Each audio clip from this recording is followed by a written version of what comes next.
하나님의 말씀을 받들어 읽겠습니다. 창세기 28장 10절부터 22절 말씀을 제가 봉독합니다. 야곱이 브엘세바에서 떠나 하란으로 향하여 가더니 한 곳에 이르러는 해가 진지라. 거기서 유숙하려고 그곳에 한 돌을 가져다가 베개로 삼고 거기 누워 자더니 꿈에 본즉 사닥다리가 땅 위에 서 있는데 그 꼭대기가 하늘에 닿았고 또 본즉 하나님의 사자들이 그 위에서 오르락 내리락 하고 또 본즉 여호와께서 그 위에 서서 이르시되 나는 여호와니 너의 조부 아브라함의 하나님이요 이삭의 하나님이라.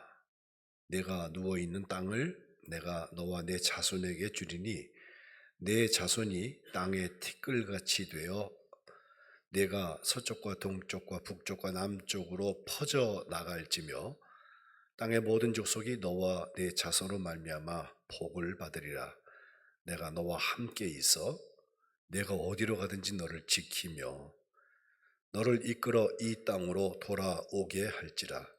내가 내게 허락한 것을 다 이루기까지 너를 떠나지 아니하리라 하신지라. 야곱이 잠이 깨어 이르되 여호와께서 과연 여기 계시거늘 내가 알지 못하였도다.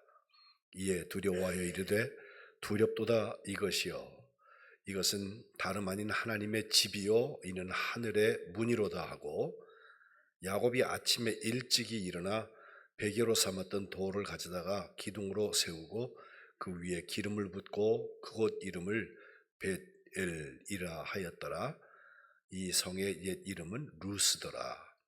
야곱이 소원하여 이르되 하나님이 나와 함께 계셔서 내가 가는 이 길에서 나를 지키시고 먹을 떡과 입을 옷을 주시어 내가 평안히 아버지 집으로 돌아가게 하시오면 여호와께서 나의 하나님이 되실 것이요 내가 기둥으로 세운 이 돌이 하나님의 집이 될 것이요 하나님께서 내게 주신 모든 것에서 10분의 1을 내가 반드시 하나님께 드리겠나이다 하였더라.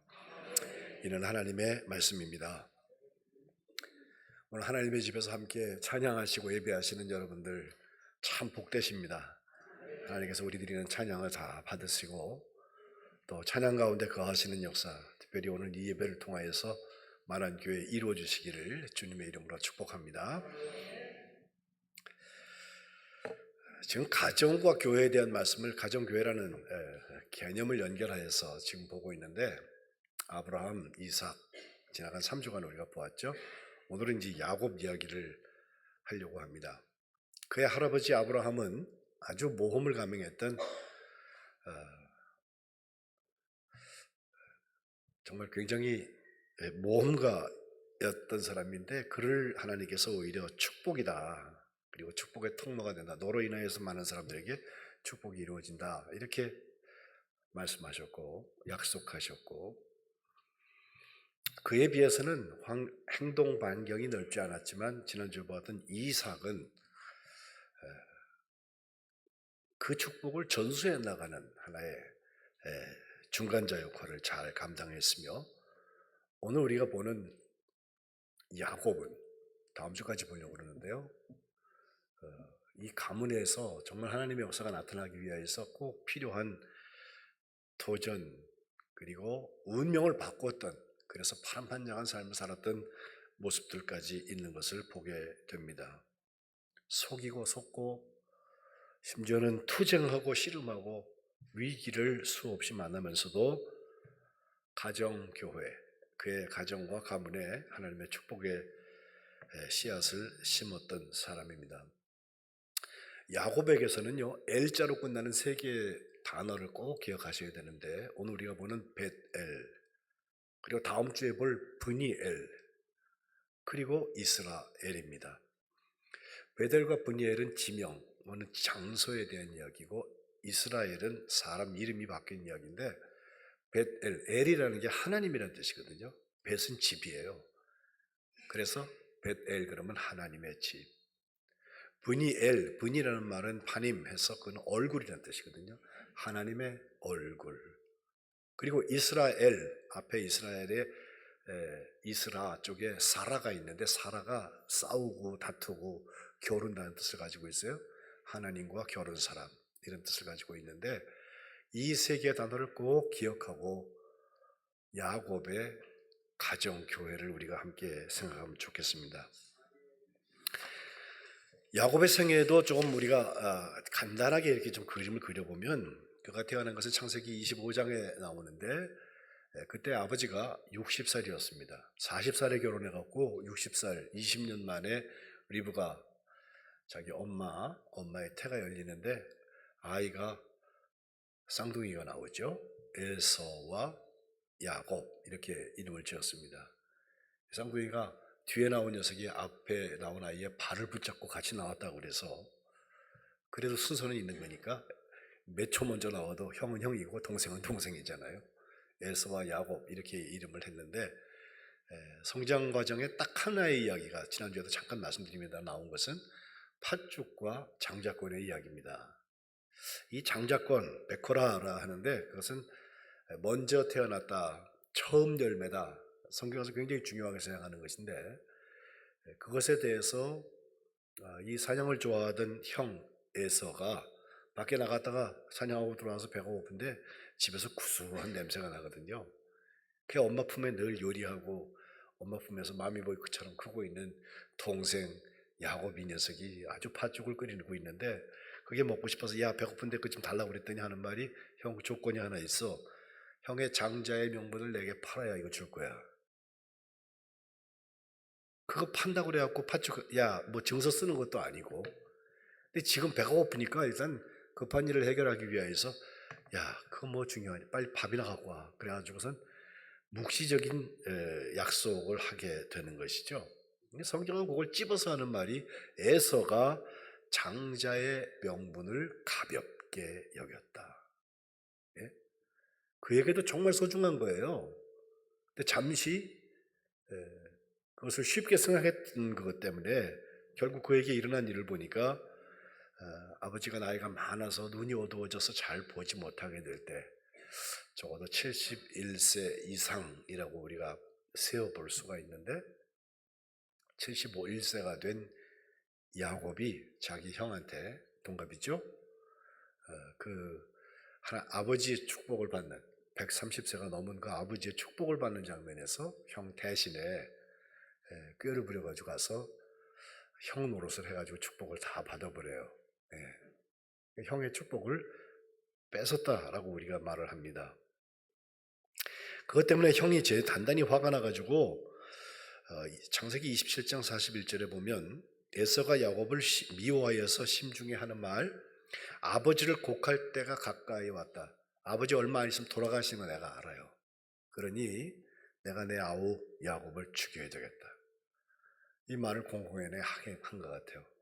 그 어머니한테 그 정보가 들어가니까 어머니가 그 얘기를 듣고 야 내가 뒤에서 작용을 해가지고 리브가가 둘째인 녀석이 첫째인 것처럼 축복을 받긴 받았는데 잘못하면 걔가 죽게 생겼어요. 그리고 축복도 못 받은 녀석이 아들이라고 하나 남는데 이것은 마치 가인과 아벨의 경우를 생각할 수 있습니다. 그래서 동생 되는 야곱을 이제 도망을 보내는데 자기의 형제인 라반의 집에다가 보내겠다 해서 며칠만 좀 가 있어서 형이 화가 풀리면 내가 사람 보내고 놓으라 그럴게. 그때 다시 돌아오라고 일단 도피를 시키면서 어찌 하루에 내가 너희 둘을 다 잃겠냐라고 말합니다. 그것 때문에 이제 출발해서 갔다가 그게 하루 이틀이 된 게 아니라 20년 동안 거기에 머물게 되고 거기서 결혼도 하고 아이도 12이나 낳아가지고서는 20년 만에 귀향하게 되는데 그 귀향하던 야곱 사실 몇 살에 뭐 했습니다. 몇 살에 뭐 했습니다. 성경이 딱딱 집어서 말해주지 않는데 추산할 수 있는 부분이 하나 있어서 설명드리면 우리가 안대로 야곱의 12아들 중에서 요셉이라는 아들 자기가 정말 사랑해서 결혼하려고 했던 라헬에게서 난 큰 아들인데 그 요셉이 형들의 시기를 받아서 이제 다음에 보겠습니다마는 이집트에 팔려갔다가 거기서 총리가 되고 그 7년 흉년, 충렬 7년 풍년과 흉년을 경험하는 곡식을 잘 이렇게 매니지했던 그런 역할을 했잖아요. 근데 그때 자기 아버지 가나안 지역에도 흉년이 와서 아버지를 그 애굽 땅으로 모시게 되는데, 그때 바로 왕을 만나서 하는 얘기가, 바로 왕이 당신 몇 살이요 했더니 나 130살입니다 라고 말해요. 근데 130살 때 요셉이 몇 살이었을까? 이걸 우리가 추측해 볼 수가 있어요. 왜냐하면 요셉은 30살에 총리가 되었다고 그랬고, 그때부터 7년 동안은 풍년이었으니까 37살, 그 다음에 2년째 큰 가뭄 때문에 세계적인 가뭄, 공황이 왔으니까 39세 혹은 40세라고 볼 수 있거든요. 130살 대 40세 그러면 차이가 90살입니다. 그 얘기는 야곱이 90살 때 요셉을 낳았다, 이렇게 말할 수 있는 거죠. 이걸 우리 추산을 해놓고 나서 거꾸로 다 역산을 해보면 요셉이 어려서 꿈을 꿨던 나이는 한 108세 정도 되고, 야곱의 아버지인 이삭이 180세로 돌아가셨던 그때는 야곱은 120세가량 되게 되는데, 그때부터 10년 후에 말씀드린 이집트 고센 땅으로 이민을 가게 되고, 또 그때부터 17년 후인 147세에 그는 하나님의 부르심을 받습니다. 이 짧은 인생 중에서 오늘 가장 중요한 얘기 하나가 바로 형의 칼을 피해서 도망가고 있는 야곱에게 일어납니다. 오늘 장소는 루스라고 하는 곳인데, 그곳이 벳엘, 하나님의 집이라는 지명으로 바꿨다는 거예요. 거리를 따져보면 지금 도착하려고 하는 하란 땅의 바단 아람이라고 하는 곳은 저 북쪽에 한 800km 정도 됩니다. 지난주에 봤던 브엘세바에서부터. 근데 지금 도착한 루스라고 하는 땅은 그 중에 한 10분의 1쯤 왔어요. 한 80km쯤. 거리로 볼 때 그래요. 근데 거기 와가지고 오늘 11절에 보니까 한 곳에 이르러서 날이 저물었다는 거예요. 해가 진지라. 거기서 유숙하려고 돌 하나를 가져다가 베개 잡고 거기 누워서 잠이 든다. 한 곳에서 한 돌. 이건 뭐 아무데나 있는 것입니다. 여기서 할 수도 있고 저기서 할 수도 있고요. 돌도 이거 집어서 베도 되고 저거 집어서 베도 돼요. 예? 그런 임의로운 곳의 현장을 말하고 있는데, 그곳에서 결국 꿈을 꾸게 되거든요. 잠자는 중에. 저 현장을 고증한 사람들의 사진을 보니까요, 이렇게 되어 있어요. 야곱이 어디쯤에서 어느 바위에서 누웠을까? 사진 좀 보여주세요. 예, 위에서 찍은 사진은 저렇고요. 가운데쯤에서 사람들이 모여 있고 그 좌우에 구조물들이 있고 그런데요. 야곱의 바위 다른 사진. 예, 왼쪽에 보면은 조그만 사당 같은 게 있고요. 오른쪽에 보면은 나무가 하나 이렇게 기대져 있는데, 그게 참나무인데 한 1000년쯤 된 수령이, 그런 아주 오래된 나무라고 그러는데, 야곱의 바위가 어디였을까? 바로 저 앞에, 앞쪽으로 여러분 보이시는 넓은 이렇게 땅, 그 자리가 야곱이 누웠던 곳일 것이다 라고 학자들이, 특별히 고고학을 한 사람들이 추측을 해내더라고요. 저는 뭐 그 사람들은 전문가들이고 저는 그런 쪽에는 비전문가니까 그런가 보다라고 생각을 하는데, 저곳에서 한 곳이죠. 저곳에서 한 돌이죠. 그걸 벽에다가 사서 자다가 꿈을 꾸게 되는데, 그 꿈이 야곱의 삶의 첫 번째 가장 중요한 변환점, 벳엘, 하나님의 집을 만들었다는 거예요. 꿈에 보니까요, 먼저는 사닥다리 하나가 높이 섰는데 그 사닥다리 끝이 하늘에 닿았다. 예? 정말 길고도 멋진 사다리였을 것 같아요. 다시 보니까 하나님의 사자가 그 위에 오르락 내리락 해요. 그 계단을 따라서, 그 사닥다리를 따라서 하나님의 사자들이 오르락 내리락, 천사들이 돌아다니는 모습을 자기가 보게 되는데, 또 세 번째 보여진 것은 맨 위에 하나님이 계세요. 그래갖고 하나님께서 그에게 하시는 말씀, 먼저는 내가 여호와다 라고 말씀하세요. 여러분, 우리는 여호와라는 말을 읽고 심지어 이단 중에는 여호와의 증인이라는 이름을 쓰는 분들도 있는데, 실제로 유대인들은 여호와라는 말을 읽지 않습니다. 여호와라는 말만 나오면 우 하고 지나가거나, 아니면 여호와라는 말 대신에 대명사로 아도나이, 주님이라는 말로 바꿔서 읽어요, 그거를. 왜냐하면 하나님의 이름을 망령되이 일컬을까 봐. 예? 십계명에 나오는 얘기잖아요. 하나님의 이름을 함부로 부르면 안 된다 싶어서 나는 여호와다라고 하는 여호와라는 하나님의 이름을 함부로 부르지 않는 것이 유대인들의 특성인데, 여기 하나님께서 내가 여호와다. 마치 출애굽기 3장에 모세가 하나님, 우리 백성들이 당신 누구의 이름으로 왔냐? 누가 당신 보냈냐고요? 하면 난 뭐라고 할까요? 그랬더니 I am who I am, 영어로 말하는 나는 나다, 야훼라고 하는 말을 하시거든요. 그게 여호와라는 뜻인데, 그 스스로 있는 자라고 우리가 번역한 하나님 자체에 대한 이야기, 그것을 여기 먼저 말씀하고 있어요. 내가 여호와다. 근데 그 여호와는 혼자 창조자이고 완성자이고 저 멀리서 능력 있게 하시는 분이 아니라 너희 집안하고 관계가 돼. 너의 조부, 할아버지 아브라함의 하나님이다. 또 네 아버지 이삭의 하나님이다. 가정교회는 여기서 시작하는 거예요. 하나님과 우리 가정이 관계됐다는 거예요. 우리 아버지, 우리 할아버지 이렇게 3대 4대 올라가지 못하면 나부터라도 내가 아브라함의 조상인 아브라함이 되어서 내 자녀, 내 손주들에게 하나님과 관계된 삶을 살겠다는 거예요. 나의 하나님이 그의 하나님. 저 같은 경우는 우리 아버지의 하나님이 나의 하나님, 우리 할아버지의 하나님이 나의 하나님, 그렇게 하는 거예요. 근데 하나님께서 그걸 먼저 나는 여호와다 하시면서 내 조부의 하나님이고 내 아버지의 하나님이다 라고 관계를 설명하신 후에 참 좋은 축복하세요. 너 지금 누워있는 그 땅을 너와 내 자손에게 주겠다. 아니, 이 사람은 지금 앞으로도 지금 온 거리에 10배를 더 가야 돼. 720km 더 올라가야 돼요. 근데 여기 땅을 준다는 거예요. 그거 소용도 없어요. 거기 있는 땅 줘봐야 나 저가 살 텐데. 물론 돌아온 다음에야 효용이 있겠죠. 그리고 14절에 가보면요, 자손의 번영에 대한 이야기를 할 때 독특합니다. 티끌과 같이 된다. 그래가지고서 서, 동, 북, 남 이렇게 막 퍼져 나간다고 했는데, 퍼져 나가면은 힘이 없어질 수도 있어요. 근데 정말 가정교회의 원리 중에 하나는 퍼져 나간 그곳에서 땅의 모든 족속이 너와 내 자손으로 말미암아서 복을 받는다는 거예요. 이게 진짜 복된 거죠.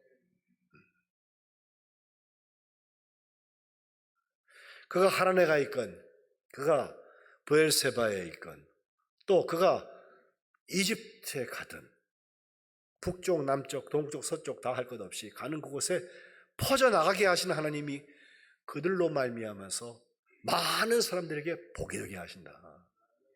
이게 진짜 축복입니다. 가정교회는 그거 하는 사람들이에요. 그리고 하시는 말씀이 15절 말씀. 제게는 꼭 요절 중에 요절인데, 내가 너와 함께 있어서 너희가 어디로 가든지 너를 지킨다. 함께 계시고 지켜주시고 떠나지 아니하신다.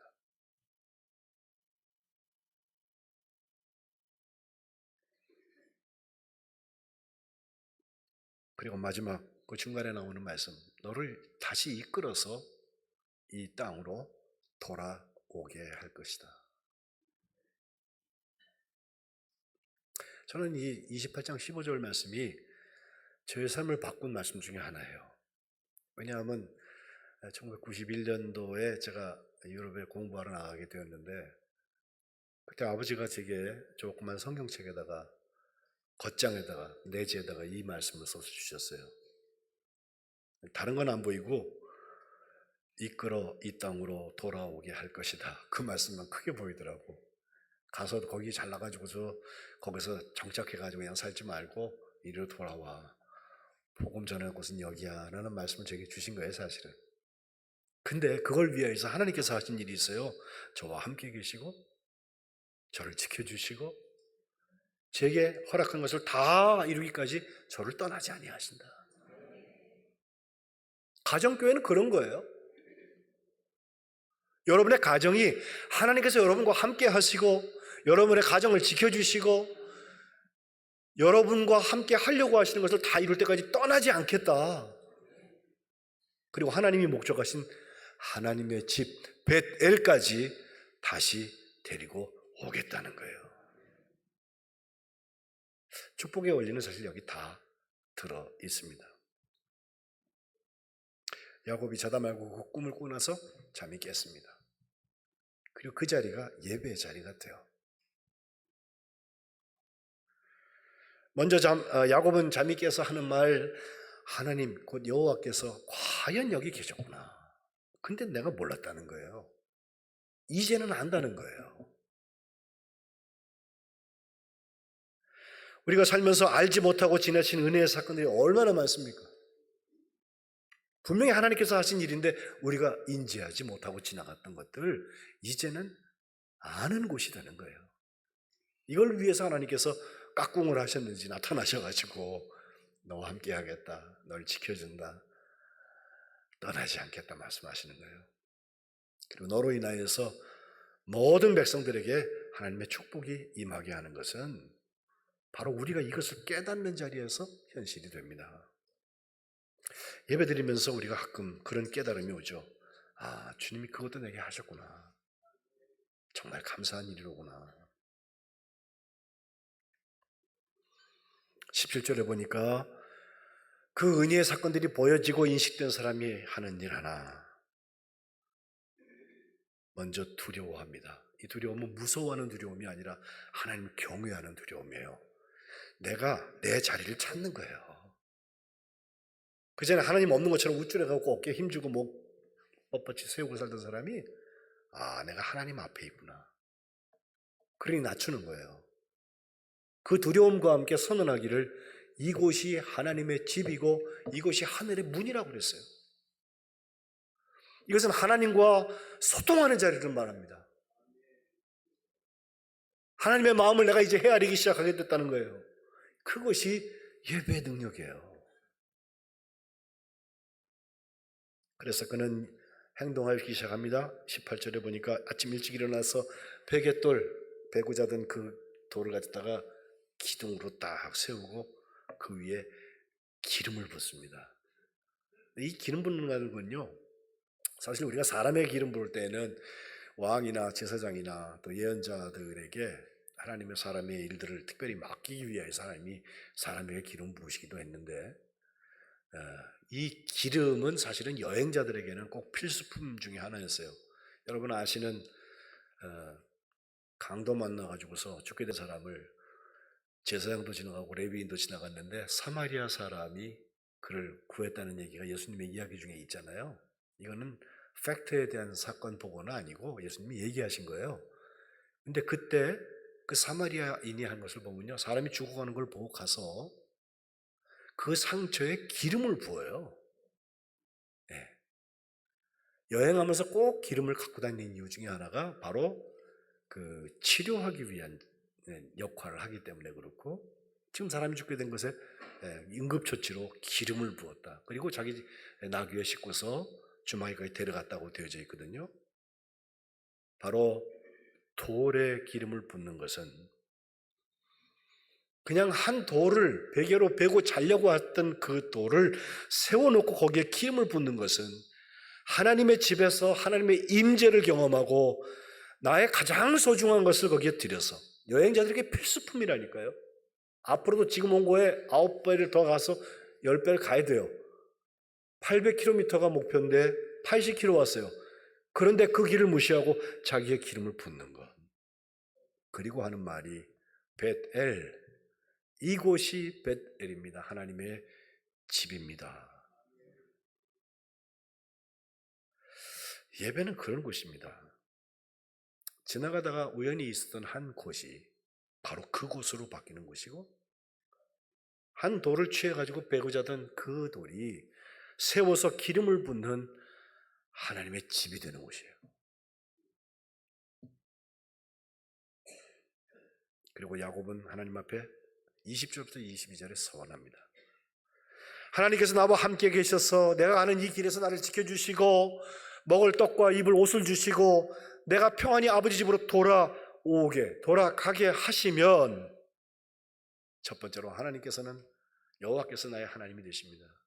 두 번째는 이 돌, 이것이 하나님의 집 벳엘이 될 것이고, 세 번째, 하나님께서 내게 주신 모든 것에서 내가 열의 하나를 구분하여서 드리겠습니다 라고 고백해요. 바로 이것은 15절에 하나님께서 하셨던 말씀에 대한 대답이에요. 하나님께서 내가 너와 함께 있어서 내가 어디로 가든 너를 지켜주겠다, 너를 이끌어서 이 땅으로 돌아오게 할 것이다, 다 이럴 때까지 내가 너를 떠나지 않는다고 말씀하셨었는데, 내가 너와 함께 있어 라는 말이 하나님이 나와 함께 계셔서 라고 되어 있고, 내가 어디로 가든 너를 지킨다는 말씀이 내가 가는 이 길에서 나를 지키시고 너를 이끌어서 이 땅으로 되돌아오게 할 것이다 하는 말씀이 내가 평안히 아버지 집으로 돌아오게 하시면 다 상응되어져 있어요. 그리고 다 이룰 때까지 떠나지 않겠다고 하셨는데, 그 이름에 대한 이야기가 여호와가 나의 하나님이십니다. 그리고 이 돌이 하나님의 집이 될 것입니다. 그리고 하나님께 드리겠습니다. 제가 그런 생각했어요. 800km 중에서 80km를 와가지고 10분의 1을 드리겠습니다.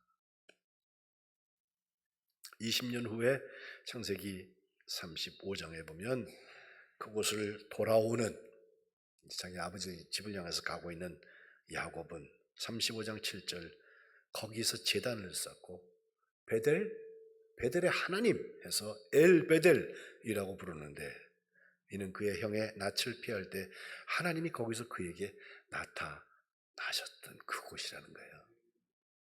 거기서 하나님 다시 나타나셨고, 더 이상 야곱이라고 안 그러고 널 이스라엘이라고 말할 때 이렇게 이름을 바꿔주신 다음에 그에게 축복하셔요. 그게 예배 능력으로 살아가는 거예요.